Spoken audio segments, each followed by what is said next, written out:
सबसे पहले तो मैं मकर संक्रांति पर्व की आपके माध्यम से सभी क्षेत्रवासियों को, देशवासियों को शुभकामनाएँ देता हूँ।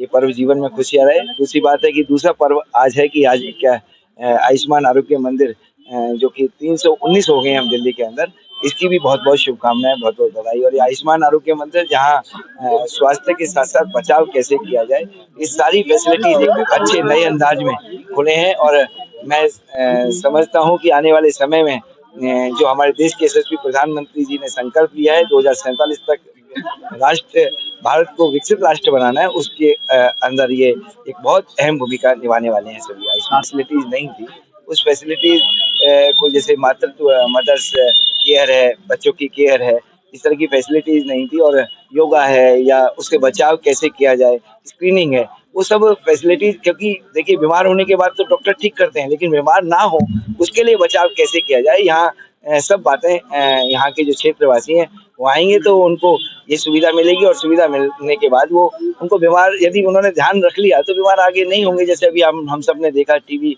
उन्मूलन भारत का जो अभियान देश के अंदर चल रहा है, टीबी हारेगा देश जीतेगा, तो उसमें हमने सब बेटियों को देखा किस तरह से उन्होंने एक सुंदर प्रस्तुति हम सबके मध्य दिखाई और एक उत्साह के साथ, एक जज्बे के साथ में वो उन्होंने टीबी को हराया और अपने जीवन को आगे अच्छे से जीने के लिए तैयार है। अभी बहुत कुछ काम होना है बाकी है, समय पर हमारी डॉक्टर बिंदु जी का भी मैं विशेष धन्यवाद दूँगा। बहुत अच्छे से उन्होंने सारी बातें हमको भी बताई और कुछ चीज़ें हैं जो कि अब टाइम टू टाइम धीरे-धीरे इसमें अपग्रेड होंगी, क्योंकि देश को विकसित करना है तो अपग्रेड नहीं होगा तो कुछ नहीं होने वाला है। चाहे वो बिल्डिंग के रूप में हो, चाहे सेवाओं के माध्यम से हो, चाहे अनेक फैसिलिटीज़ के माध्यम से, तो वो 100% होंगे। अधिगम के अस्पतालों में करीब 8 महीने से दवाइयों की किल्लत चल रही है। देखिए ऐसा है, किल्लत की दवाइयों की कहीं थोड़ी बहुत देखिए आती है, कुछ अभी क्या है जेनरिक मेडिसिन में शिफ्टिंग चल रही है, क्योंकि जो दवाइयाँ पहले बहुत महंगी थी, क्योंकि पेशेंट्स के ऊपर भी बड़ा प्रेशर रहता था, तो अब जेनरिक मेडिसिन को जो जन औषधि केंद्र खुले हों उनके माध्यम से जो दवाइयाँ 1500 से ज़्यादा की तरह की उपलब्ध है,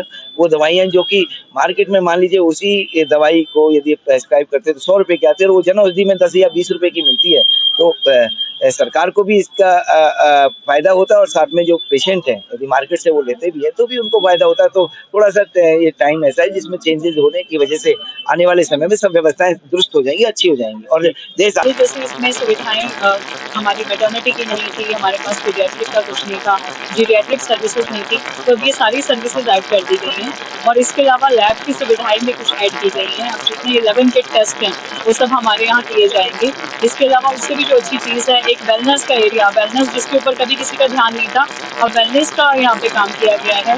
योगा का एक रूम बनाया गया है। ये माना जाता है कि जो पेशेंट्स हैं हमारे बहुत स्ट्रेस से गुजर रहे हैं, अगर ये यहाँ आकर योगा करेंगे तो आधी बीमारी इनकी यहीं ठीक हो जाएगी। तो गवर्नमेंट की पूरी कोशिश है कि एक ही छत के नीचे सारी की सारी सर्विसेज प्रोवाइड की जाएँ और ऐसे कंजेस्टेड एरिया में, शादरा मार्केट एरिया जैसे एरिया में पेशेंट्स को पूरी सुविधाएं दी जाए।